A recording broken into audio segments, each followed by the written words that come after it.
Serve-nous, corne, car pour toi nous ferons tomber 1000 mondes. Nos légions ne connaissent pas la peur, ni l'hésitation, car nous sommes l'extension de ta volonté. Il n'y a pas assez de sang et de crânes chez Galati pour t'honorer. Du sang pour le dieu du sang, des crânes pour le trône de crâne. La connaissance vient graduellement. Zench, lui, contrôle ses connaissances et choisit la destinée des mortels. Votre vie n'est qu'une partie d'échecs pour Seigneur Zench, qui est prêt à perdre et va essayer juste de terminer trop vite. Car pour lui, l'univers n'est qu'une distraction. Barnacle aime tous ses enfants et partage avec eux tous ses cadeaux. Que ce soit peste, poison, pandémie, Grand Barnacle est généreux et arrêtera votre douleur. Et vous pourriez rejoindre notre grande famille de pestilence. Acceptez le cadeau de Grand Barnacle, car la mort est son ardoise et pas sous. Le prince noir d'aventure sous amusement, de plaisir. La galaxie chante la musique de notre prince. Ne l'entendez-vous pas, cette mélodie dans les cris de douleur de nos victimes? Quand les larmes, le sang et les pluies se mélangent, le plaisir de notre prince est assuré. Dieu, tous représentant une facette de la réalité, régnant sur l'univers, imposant leur marque sur toutes les formes de vie. Car sans ces dieux, l'homme ne peut être humain. Ils étaient là à la naissance de l'univers et assisteront à sa fin. Mais tous les dieux du chaos ont des facettes différentes. Ils sont certes sexe, drogue et rock'n'roll, mais sont aussi courage, détermination et intelligence. Je vais vous présenter chacune de ces deux facettes.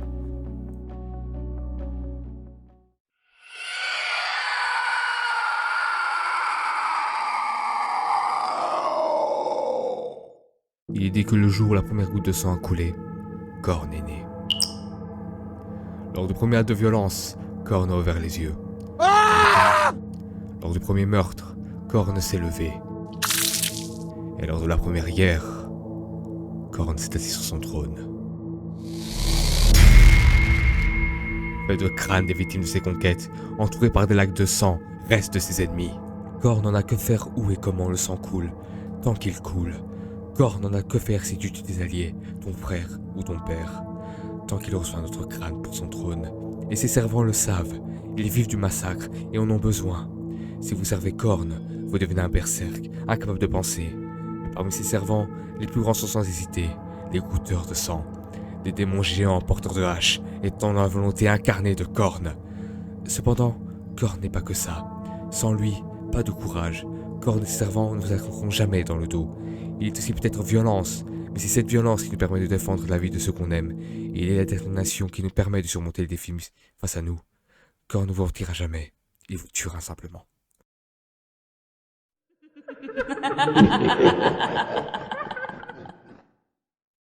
Lors du premier mensonge, Zench a pris son premier souffle.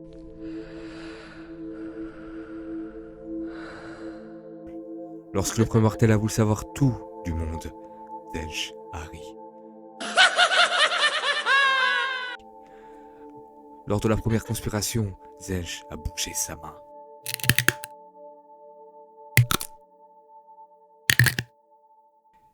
Et lors de la première trahison, Zench a coupé les fils de sa marionnette.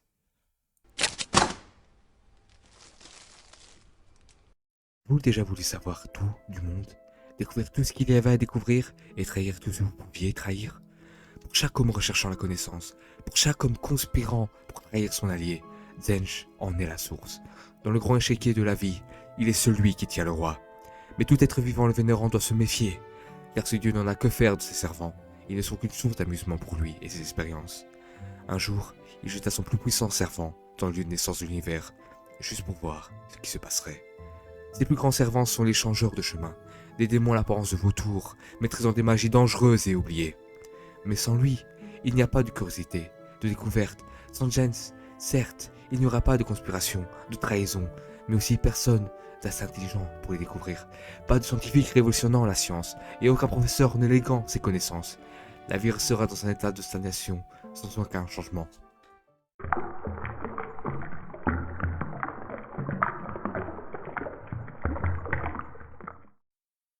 Quand les premiers germes sont nés, Nergal a commencé à construire son chaudron. Lors de la première maladie, il s'est mis au travail, créant ses affections et fléaux parfaits.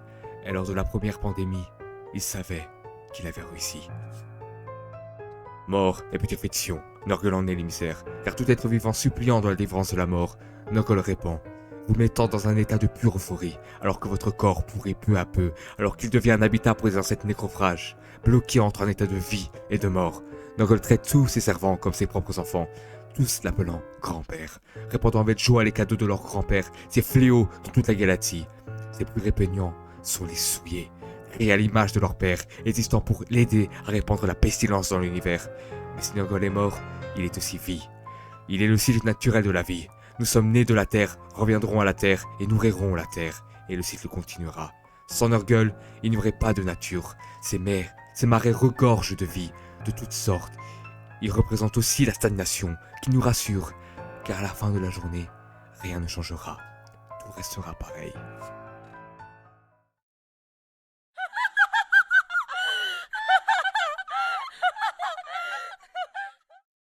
Des millions de cris de plaisir entendus, devenant un, tous unifiant en une mélodie, la mélodie de celle qui désire, alors que l'univers se déchire, sortant des entrailles de la réalité, assistant à la fin d'un empire, elle en dévore les dieux, car sa fin ne connaît aucune limite. Et alors, lorsque le sabbat se termine, elle émergea, le prince noir était né, et lança avec lui une mélodie qui jamais s'arrêtera. Le désir est une émotion si particulière, elle nous obsède, nous la recherchons constamment.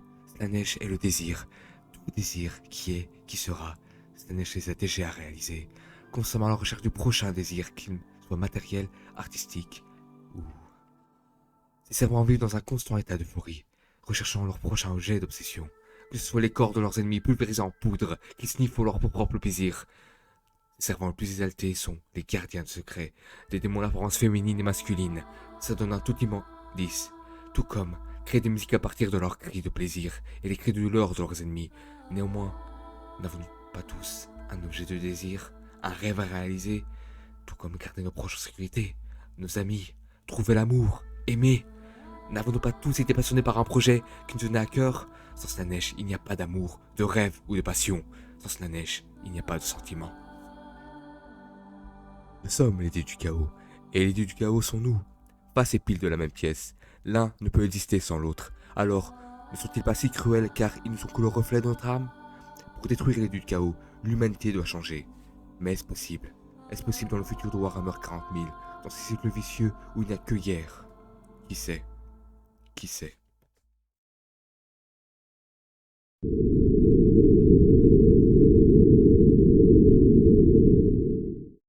Attendez, c'est quoi ça?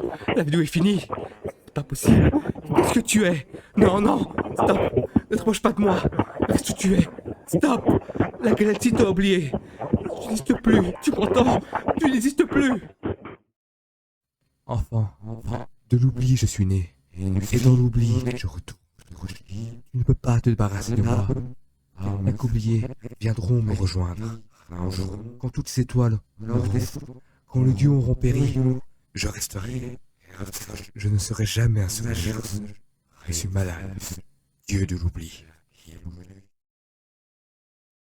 Merci beaucoup d'avoir regardé cette vidéo. N'hésitez pas à vous abonner, à liker et à commenter. Allez voir ma chaîne Twitch, Skuldane.